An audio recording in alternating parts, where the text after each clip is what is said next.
Hello, नमस्कार. मी अक्षदा. आज आहे 1 मे, कामगार दिन, महाराष्ट्र दिन आणि त्यासोबतच सगळ्यांच्या रिझल्टचा दिवस. तर माझ्याही मुलीचा रिझल्ट होता. तर तिने छान असं आवरलं, देवपूजा केली आणि प्रार्थना करून आम्ही निघालो रिझल्ट आणण्यासाठी. रिझल्ट आणण्याच्या अगोदरच आम्ही गणपती बाप्पाच्या मंदिरात गेलो. बाप्पाचं दर्शन घेतलं आणि छान अशी प्रार्थना केली, की सगळं काही चांगलं होऊन दे.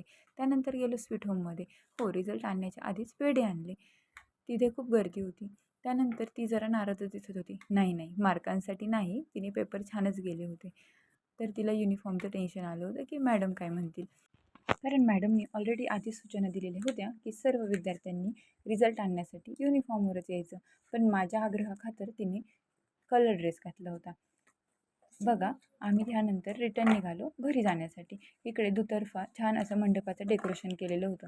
अर्धं डेकोरेशन काढले आणि अर्धं डेकोरेशन तसंच राहिलं होतं, कारण की गेल्या आठवड्यातच ह्या गावातली यात्रा संपन्न झाली आणि अजूनही काही डेकोरेशन बाकी होतं.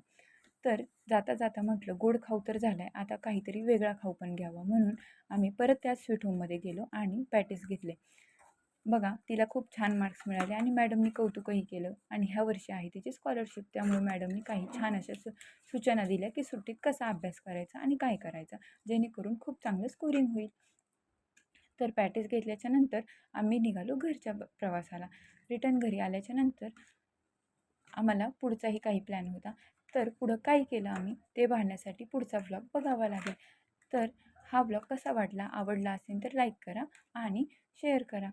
आणि आपल्या पेजला फॉलो करायला विसरू नका, जेणेकरून माझे ब्लॉग तुम्हाला नेहमीच बघायला मिळतील.